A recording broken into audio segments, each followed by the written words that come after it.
अगर आप दिल्ली में रहते हैं और पब्लिक ट्रांसपोर्ट से सफर करते हैं तो ये खबर आपके लिए है, क्योंकि दिल्ली में अगले महीने से बसों का संकट पैदा हो सकता है। डीटीसी की लगभग 2000 बसों के अलावा लगभग 1000 क्लस्टर बसें भी सड़कों से हट सकती हैं।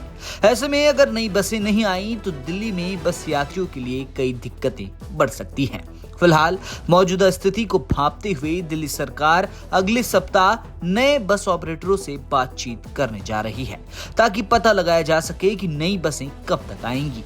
ऐसे में ये भी संभावना है कि क्लस्टर की 1000 बसों को एक्सटेंशन दे दिया जाए, ताकि यात्रियों को परेशानी से बचाया जा सके।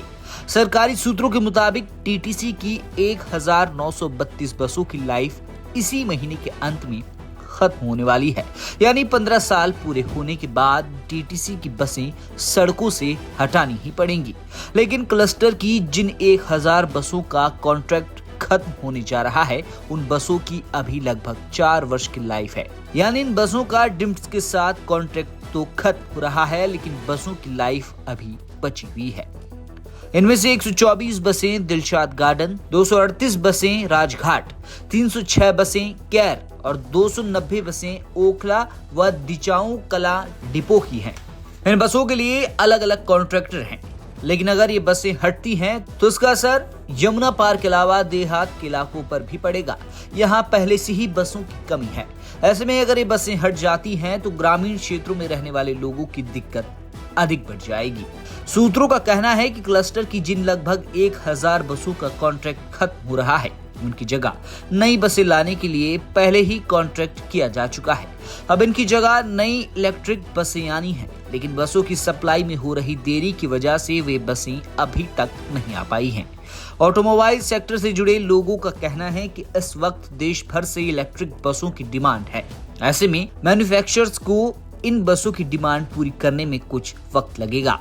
दिल्ली में दूसरी दिक्कत ये है कि इलेक्ट्रिक बसें लाने से पहले डिपो में इलेक्ट्रिक बसों की चार्जिंग के लिए इंफ्रास्ट्रक्चर तैयार करना पड़ेगा। ऐसे में पुरानी बसों के होते हुए डिपो खाली करना मुश्किल हो जाएगा। अब पुराने कॉन्ट्रैक्टरों की ओर से सरकार को ये सलाह भी दी जा रही है कि जब तक इलेक्ट्रिक बसें नहीं आ जाती, तब तक सीएनजी की उन 1000 बसों को फिलहाल चलाने के लिए एक्सटेंशन दे दिया जाए।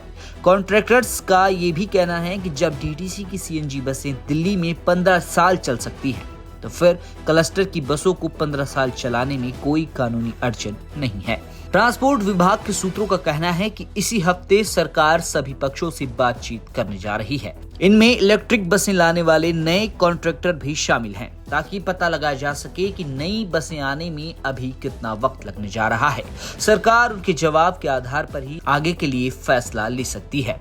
ये भी संभव है कि सरकार ऐसा फॉर्मूला तय करे कि जितनी नई बसें आएंगी, उतनी पुरानी बसों को सड़कों से हटाया जाए। इससे बसों का संकट भी नहीं बढ़ेगा और पुरानी की जगह नई बसें भी आ जाएंगी। ब्यूरो रिपोर्ट, दिल्ली तक।